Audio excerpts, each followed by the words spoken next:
بچی نے کہا کہ اگر کپڑا ہاتھ پہ ڈالیں تو قریب سے تو ہاتھ کی رنگت نظر نہیں آتی، لیکن دور اگر کر کے دیکھیں تو ہاتھ کی رنگت تھوڑی بہت ظاہر ہو رہی ہے، تو ایسے کپڑے میں نماز پڑھنا کیسا ہے؟ دیکھیں، باریک کپڑے کی پہچان یہی ہے کہ جب اسے ہاتھ پہ ڈال کر دیکھیں، اگر عضو بالکل صاف نظر آ رہا ہے ہاتھ، تو بس وہ باریک کپڑا ہے، جیسے عورتوں کے دوپٹے ہوتے ہیں کہ ہاتھ کی رنگت تک کلیئر نظر آتی ہے۔ اگر ایسا نہیں ہے، مثلا وہ گف ہے، اتنا موٹا ہے کہ رنگت نظر نہیں آ رہی، تو اس کو موٹا کپڑا ہی کہتے ہیں۔ باقی دور سے تو آپ کتنا ہی موٹا کپڑا پہن لیں، آپ دروازے میں کھڑے ہو جائیں، دروازہ کھول دیں، باہر سے لائٹ پڑے گی، ٹانگوں کی حیت اور ساخت نظر آئے گی، تو یہ دور سے دیکھنے کا اعتبار نہیں، اصل میں اس کا اعتبار ہے، تو یہ موٹا کپڑا ہی کہلائے گا۔ ایک بعض خواتین میک اپ کر کے نماز پڑھتی ہیں، ہو جاتی ہے کہ نہیں؟ دیکھیں، ایک تو یہ ہے کہ میک اپ کرنے کے بعد وضو کیا، اگر تو یہ صورتحال ہو اور وہ میک اپ ایسا ہو کہ پانی کو کھال تک پہنچنے کی راہ میں رکاوٹ ہو، پھر تو وضو نہیں ہوگا، جب وضو نہیں ہوگا تو نماز بھی نہیں ہوگی۔ اور اگر وضو پہلے کر لیا تھا پھر میک اپ کیا، تو پھر بس یہ دیکھیں کہ اگر اس میک اپ میں کنفرم بالکل تحقیق کے ساتھ کوئی ناپاک چیز ملی ہوئی تھی، پھر تو وہ جسم ناپاک ہو جائے گا، اور پھر اس ناپاکی کی حالت میں جب نماز پڑھیں گے تو نہیں ہوگی۔ اور اگر کنفرم یقین ہے کہ اس میں کوئی ناپاک چیز نہیں، یا کم از کم یقینی طور پہ کوئی دلیل نہیں ہے، کوئی وسوسہ شبہ ہے، اس کا اعتبار نہیں ہوتا، تو وضو کرنے کے بعد اگر اس قسم کا میک اپ کر کے نماز پڑھیں گی، بالکل نماز ہو جائے گی، کہ فی نفسی ہی میک اپ کوئی ایسی چیز نہیں ہے کہ جو نماز کی راہ میں رکاوٹ ہو۔ تو وہی ہوتا ہے کہ یا تو وضو کی راہ میں رکاوٹ ہوگی، اور یا پھر وہ خود ناپاک ہوگا، تو انسان کو ناپاک کرے گا، اور ناپاکی کی حالت میں نماز پڑھنا منع ہوتا ہے۔ تو یہ دو چیزیں اگر نہیں ہیں تو پھر آپ کی نماز بالکل ہماری بہنوں کی ہو جائے گی۔ یہ کہتے ہیں کہ اور پھر کچھ کوسچنز ہیں کہ موت کے وقت کیا ایمان زائل ہو سکتا ہے اگر کوئی بہت ہی زیادہ گناہگار ہو تو؟ جی بالکل ہو سکتا ہے، اللہ نہ کرے کہ ایسا ہو، لیکن پاسبل ہے۔ اسی لیے ہمیں گناہوں سے بچنا چاہیے، خصوصاً بری صحبت سے۔ ایک روایت کے مطابق مرتے وقت انسان کی نگاہوں کے سامنے ان کے چہرے لائے جاتے ہیں جن کے ساتھ وہ اکثر رہتا تھا، ہم مجلسوں کے چہرے۔ اب اگر چرسی، موالی، شرابی، زانی، جواری قسم کے لوگ ہوں گے تو پھر انہی کے چہرے آئیں گے، اور آخری وقت میں ہو سکتا ہے اللہ نہ کرے کہ کلمہ بھی نصیب نہ ہو۔ اور اسی طرح بسا اوقات انسان کے بہت سے گناہ اس کے ایمان کو زائل کرنے کا سبب بھی بن سکتے ہیں۔ یہ آپ کو پہلے بھی بتایا تھا کہ زوال ایمان کا مطلب یہی ہوتا ہے کہ انسان جو 100% جن چیزوں پر ہمیں یقین ہو، شورٹی ہو، اس میں تذبذب پیدا کرتا ہے، اس کو 98%، 95، 90 پہ لا کر، اور انسان کو شک میں مبتلا کر دیتا ہے، یا یقین نہیں رہتا، غالب گمان یا گمان کی حد تک لے آتا ہے، اور انسان دار اسلام سے خارج ہوتا ہے۔ کہ بھائی کہتے ہیں کہ فجر کی جماعت کے بعد، یہ جو نماز کے بعد جو کہا گیا کہ اپنی جگہ بیٹھے رہیں تو حج اور عمرے کا ثواب ملے گا، یہ کب تک ہے؟ تو دیکھیں، یہ اصل میں فجر پڑھنے کے بعد جب تک اشراق کا وقت نہ ہو جائے، وہ سورج طلوع ہونے کے بعد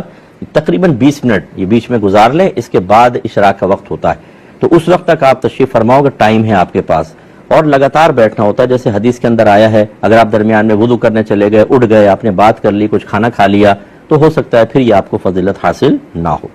ایک انہوں نے فرمایا کہ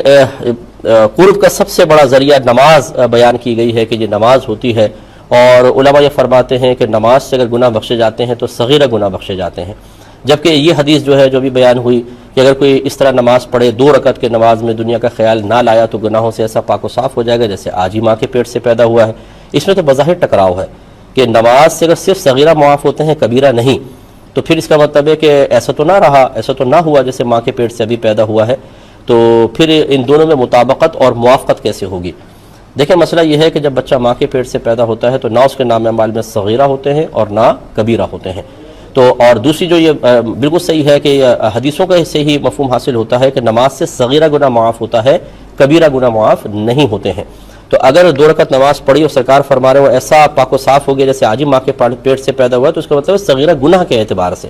کہ ایسا جیسے ماں کے پیٹ سے بچہ پیدا ہوتا ہے تو اس کے نام اعمال میں کوئی صغیرہ نہیں ہوتا، اس طرح اس کے تمام صغیرہ گناہ معاف کر دیے جائیں گے۔ اور یوں بھی آپ کہہ سکتے ہیں کہ اللہ تبارک و تعالیٰ کوئی معاذ اللہ ان قوانین کا پابند نہیں ہے، یہ اکثری اور مطلب معاملات کے تحت ہوتا ہے کہ اکثر ایسا ہوتا ہے، ورنہ اللہ تعالیٰ چاہے تو ایک سبحان اللہ کی برکت سے اللہ تعالیٰ تمام صغیرہ کبیرہ گناہ معاف کر دے، اسے کون روک سکتا ہے؟ تو یہ بھی ہو سکتا ہے کہ یہ کہنا مقصود ہو کہ اگر اللہ تعالیٰ کی بارگاہ میں مقبول ہو گئی وہ 2 رکعت نماز تو اللہ تعالیٰ اس کے صغیرہ کبیرہ گناہ معاف کر دے گا، لیکن یہ پرٹیکولر کیسز ہوں گے، اکثر یہ ہوتا ہے کہ صرف صغیرہ معاف ہوتے ہیں، کبیرہ معاف نہیں ہوتے، تو پھر ان میں کوئی باہم ٹکراؤ نہیں ہے اگر آپ غور کریں تو۔ یہ بہن نے فرمایا کہ اگر کوئی نفل بیٹھ کر پڑھ رہا ہو اور اس کو یاد نہ رہے کہ آخر میں سجدہ سہو کرنا تھا اور بالفرض سلام پھیر دیا ہو تو پھر کیا حکم شرع ہوگا؟ دیکھیں مسئلہ یہ ہے کہ اگر تو جیسے بہن نے کچھ بیان کرنے کی کوشش کی، میں اس کو سمجھا دیتا ہوں. آپ اگر کھڑے ہو کر نماز ادا کر رہے ہیں، چوتھی میں بیٹھے سجدہ سہو کرنا تھا لیکن آپ نے نہیں کیا، دونوں طرف سلام پھیر کر پھر آپ نے کوئی گفتگو کر لی، کسی سے دنیاوی بات چیت کر لی، کچھ کھا پی لیا، اٹھ کر چل پڑے، 2-3 قدم چل لیے، تو سمجھ لیجئے کہ اب یہ نماز واجب العیادہ ہوگی، کیونکہ آپ نے سجدہ سہو نہیں کیا اور ترک واجب پر ہی سجدہ سہو تھا. تو گویا کہ یہ نماز بغیر واجب کی ہوئی، اور جو نماز بغیر واجب کے ہو اور آخر میں سجدہ سہو بھی نہ کر سکیں، اس نماز کو دوبارہ پڑھنا لازم ہوتا ہے، لیکن اسی وقت میں پڑھنا لازم نہیں ہے. یہ پوری زندگی میں جب کبھی چاہے آپ کو موقع ملے آپ پڑھیں، اور بہتر یہ ہے کہ جتنی جلدی ہو سکے آپ پڑھ لیجئے. لیکن اگر آپ نے اسی طرح یہ فرض نماز مثال کے طور پہ تھی اور آخر میں سلام پھیر دیا، سجدہ سہو یاد نہ رہا، لیکن ابھی آپ کو ذکر الہی کر رہے ہیں، اپنی جگہ سے اٹھے نہیں ہیں، کوئی دنیاوی کلام نہیں کیا، کچھ چیز کھائی پی نہیں، کہیں اٹھ کے چلے نہیں ہیں، اور پھر اچانک یاد آیا کہ اوہو سجدہ سہو تو رہ گیا تھا، تو اب یہ بیچ میں جو آپ ذکر الہی کرتے رہے ہیں یہ گویا کہ آپ کو نماز سے باہر نہیں کرے گا، یہ اجنبی بالفصل نہیں ہے. لہٰذا اسی وقت آپ دوبارہ دو زانوں بیٹھ کر پہلے التحیات پڑھیں، کیونکہ پہلے والا قاعدہ باطل ہو گیا سمجھ لیں. التحیات پڑھیں، پھر وہ اسی طرف سلام پھیر کے 2 سجدے کریں، بیٹھ کر پھر مطلب بیٹھے رہیں، اور پھر التحیات، درود شریف اور دعا پڑھیں، آپ کی نماز ہو جائے گی. تو اصل تو یہ حکم ہے. اب مثال کے طور پہ آپ نفل نماز کے لیے، نفل نماز جیسے آپ کہہ رہی ہیں بیٹھ کے پڑھی، سجدہ سہو لازم تھا، 2 رکعت نفل تھی، آخر میں سلام پھیر دیا. اب یہ مسئلہ نہیں ہے کہ آپ بیٹھی ہوئی تھیں یا کھڑی ہو گئیں یا وہ نماز قیام والی تھی یا قیام اس میں لازم تھا یا نہیں تھا، اصل وہی چیزیں جو میں نے ابھی عرض کی. چنانچہ اس نفل کے اندر بھی دیکھیں، اگر آپ نے نفل 2 رکعت بیٹھ کے پڑھی، سجدہ سہو یاد نہ رہا اور اس کے بعد بیٹھے بیٹھے آپ نے کلام کر لیا، کھا پی لیا، یا آپ اٹھی نہیں ہے لیکن یہ کام کر لیے، اب اس پر مطلب بنا نہیں ہو سکتی ہے، آپ کو نئے سرے سے 2 رکعت نماز ادا کرنی چاہیے. اور اگر آپ بیٹھی ہیں اور ذکر الہی وغیرہ کیا ہے یا خاموشی بیٹھی ہیں، کچھ اور نہیں کیا، کوئی ایسا کام نہیں کیا جو نماز کے منافی ہو، تو پھر اسی کو آپ اسی پر سجدہ سہو آپ کر کے اپنی نماز کو کمپلیٹ کر سکتی ہیں. میں نے پوچھا تھا کہ تکبیر تحریمہ میں کانوں کے بجائے کندھوں تک اگر ہاتھ اٹھائے اور پھر تکبیر لگائی تو کیا نماز ہو جائے گی یا نہیں ہو جائے گی؟ جی بالکل ہو جائے گی. امام اعظم رضی اللہ تعالی عنہ کے نزدیک کانوں کے محاذات میں یعنی مد مقابل تک ہاتھ اٹھائیں. تو اگر ہم کندھوں تک اٹھائیں گے تو یہ کانوں کے بھی مد مقابل ہو جاتے ہیں. جیسے ایک سوال کے جواب میں کہا تھا، ایک بھائی نے پوچھا تھا کہ کیا کانوں کو یہ انگوٹھے لگانا چاہیے تکبیر میں؟ تو عرض کیا تھا کہ انگوٹھے لگانا تو لازم نہیں ہے، مطلب بس یہ ہے کہ مستحب یہ ہے کہ کانوں کے برابر آ جائے. وہ لوگ اندازہ کرنے کے لیے یوں لگا لیتے ہیں تاکہ ذرا سے اندازہ ہو جائے. تو کندھے تک ہاتھ اٹھانے میں بھی کانوں کے برابر ہو سکتے ہیں، بس تھوڑا سا اور اونچا کر لیں زیادہ بیسٹ ہے. تو یہ سنت کریمہ ہے. اور اگر فرض کر لیں اس سے نیچے بھی کیا تو نماز تو پھر بھی ہو جائے گی لیکن ترک سنت لازم آئے گا. نے فرمائے جو آیت درود ہے یا ایھا الذین آمنوا صلوا علیہ وسلموا تسلیما،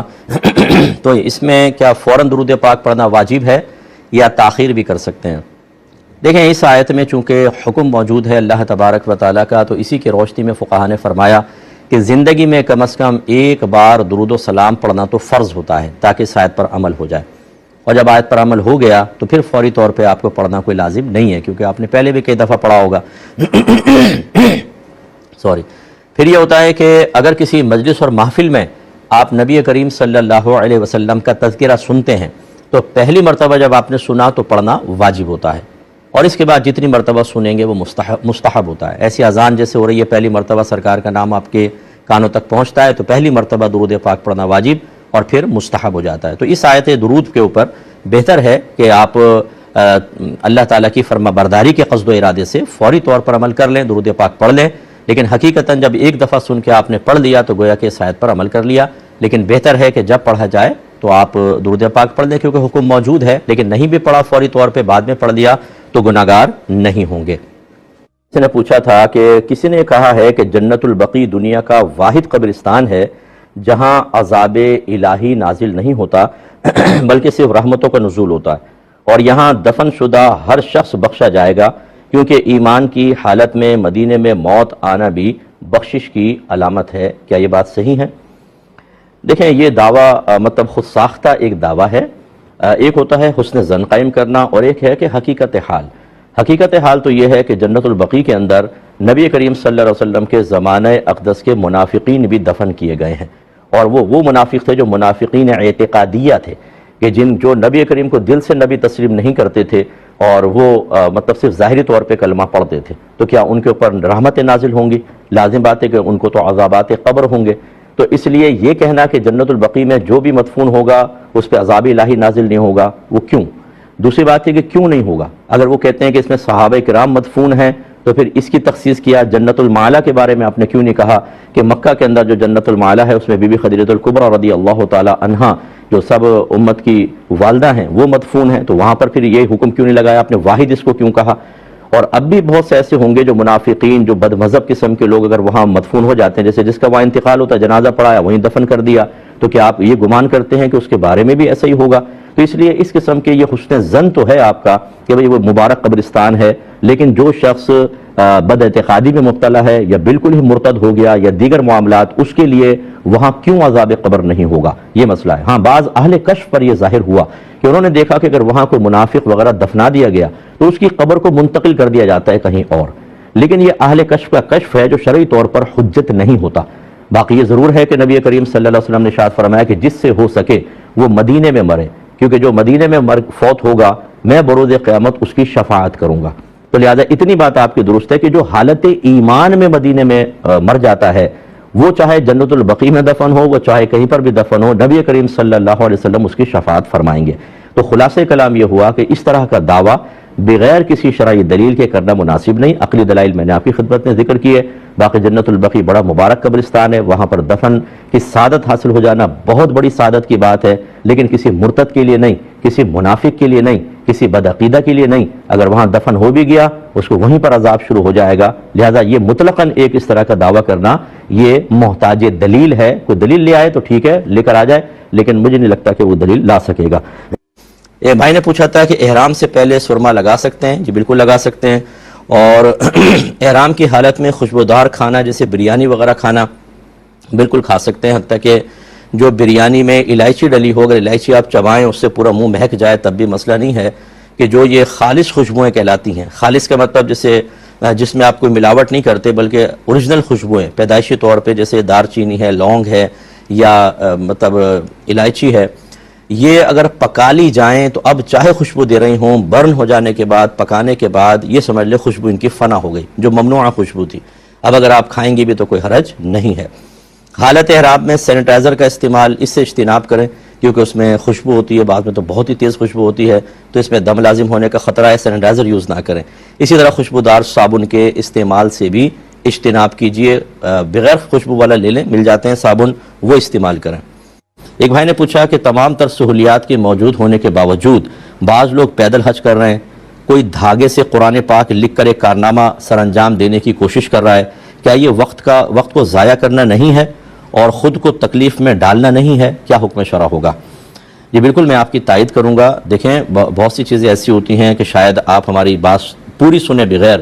از خود جب فیصلہ کریں تو بولے بہت اچھا ہے، لیکن ہم آپ کو سمجھاتے ہیں۔ پہلی بات تو یہ کہ جب تمام تر سہولیات موجود ہیں آپ کے پاس تو آپ آرام سے جائیں، حج کریں، جہازوں میں جائیں اور سفر وغیرہ اپنا جو آسانی کے ساتھ ہے وہ کریں۔ اس سے آپ کا وقت بچتا ہے، باقی ٹائم آ کر اللہ تعالیٰ کی عبادات میں صرف کریں، اور اس میں اخلاص کو قائم رکھنا بہت حد تک ممکن ہو سکتا ہے۔ جبکہ پیدل حج کے اندر ہم نے دیکھا ہے کہ جس شخص نے کبھی باطنی گناہوں کے بارے میں نہ پڑھا ہو، اگر چاہیں تو امتحان لے لیں، اس سے پوچھیں کہ ریا کسے کہتے ہیں، اس کی لغوی تعریف کیا ہے، شرعی تعریف کیا ہے، ریائے مخلوط کیا ہے، ریائے غیر مخلوط کیا ہے، جو ریاکاری کرے گا اس کا آخرت میں انجام کیا ہے، اس کو صفر بھی پتہ نہیں ہوگا۔ ایسے حضرات جب یہ پیدل سفر حج پر جاتے ہیں تو ریاکاری سے بچنا اور شیطان کے بہکاوے سے محفوظ رہنا پاسبل ہی نہیں ہوتا۔ جس سٹی سے گزرتے ہیں وہاں لوگ تحفے دے رہے ہیں، تحائف دے رہے ہیں، فوٹو کھینچ رہے ہیں، اپنا کارنامہ بیان کر رہے ہیں کہ جی میں عبادت کے لیے جا رہا ہوں، حالانکہ نبی کریم صلی اللہ علیہ وسلم نے سب سے افضل صدقہ وہ قرار دیا کہ اس طرح چپ چاپ دینا کہ سیدھا ہاتھ دے تو الٹے ہاتھ کو خبر نہ ہو۔ حتی الامکان اپنی چیز کو، عبادات کو پوشیدہ رکھیں، یہ ڈنکے بجا کر، اور پھر وہ حز نفس ہر جگہ استقبال، اور دیگر لوگ بھی پھر یہی اپنی تمنا رکھتے ہیں کہ ہمیں بھی کوئی ایسی عبادت کا موقع مل جائے جس میں ہماری واہ واہ ہو، ہماری فوٹو کھنچ جائے، ہمارے بارے میں ہمارے کارنامے بیان ہوں۔ یہ تو میدان محشر میں پہنچنے دیں، میں کوئی حکم تو نہیں لگاتا کہ اللہ ہی بہتر جانتا ہے کیا ہوگا، لیکن جو ظاہر قرآن ظاہر حدیث کے مطابق ہے یہ شخص وہاں جا کر ایسے لوگ بہت زیادہ شرمندہ ہوں گے، کیونکہ انہوں نے اپنے حج کو بیچا ہے، انہوں نے ریاکاریاں کی ہیں، اپنے حج کا کرنے سے پہلے اتنا بینیفٹ اور بدلہ لے لیا ہے کہ آخرت میں شاید ان کو کچھ بھی نہ ملے، اس لیے بالکل مناسب نہیں ہے۔ اسی طریقے سے یاد رکھیں کہ قرآن کو مختلف اس طرح طریقے سے لکھنا کہ دیکھنے والے صرف دیکھیں، واہ واہ کریں، انعام دیں، ایوارڈ مل جائیں، تاریخ میں نام آ جائے اور وہ قرآن پڑھا نہ جائے، یہ سخت مکروہ ہے۔ علماء نے فرمایا اتنا چھوٹا قرآن چھاپنا کہ وہ پڑھا ہی نہ جائے، یہ سخت مکروہ ہے۔ اسی طریقے سے اس طرح ڈیزائن کر کے آیات لکھنا کہ سمجھ نہیں آ رہا کون سی آیت ہے، لیکن کلر کمبینیشن ایسا ہے، لکھنے میں ذرا خوبصورت لگا تو یہ واقعہ شاہکار ہے۔ قرآن پاک شاہکار بنانے کے لیے نہیں دیا گیا، قرآن پڑھنے کے لیے دیا گیا، ہدایت حاصل کرنے کے لیے دیا گیا۔ جب ہم قرآن کو ماذ اللہ ثم ماذ اللہ ایک ڈیکوریشن پیس بنا دیں گے، صرف ہم اس کو ایک تماشے کی طرح بنا دیں گے، تبھی ہم مسلمانوں کے لیے ذلت اور رسوائی ہے پوری دنیا میں کہ جس طریقے سے قرآن سے کم حقوق فیض حاصل کرنا چاہیے وہ چھوڑ دیا، اپنی مرضی کی چیزیں ایجاد کر کر کے اور اس سے دنیاوی بینیفٹس لے لے کر ہم نے قرآن کی روح کو ختم کر دیا۔ آج ہمارا حشر سامنے ہے۔ تو یہ دھاگے سے قرآن لکھنا، بہت ہی باریک قرآن لکھنا، بہت ہی بڑا قرآن لکھنا کوئی کمال نہیں ہے۔ اصل یہ ہے کہ اس انداز سے آپ کام کریں کہ لوگ قرآن کے قریب آ کے اس کو پڑھیں، ان کو ہدایت ملے، یہ ہے اصل چیز۔ ان چیزوں کا آخرت میں کوئی بینیفٹ نہیں۔ اگر دھاگے سے پورا قرآن لکھ دیا تو لائیں کوئی قرآن یا حدیث کی کوئی آیت کہ جی آخر میں آپ کو آخرت میں بہت بڑا انعام ملے گا، بالکل کوئی انعام نہیں ہے۔ یہ صرف ایک مباح کام ہے، نیکی بھی نہیں کہہ سکتے اس کو، تو مباح کام ہے۔ اور اس میں اگر ریاکاری ہو، اداکاری ہو، اگر بینیفٹ حاصل کرنا ہو، اپنے نام کی واہ واہ، نام و نمود اور تاریخ میں نام لکھوانا یہ اصل مقصود ہو، تو پھر تو بھول جائیں کہ آخرت میں کچھ ملے گا۔ اللہ تعالیٰ سمجھنے کی توفیق عطا فرمائے۔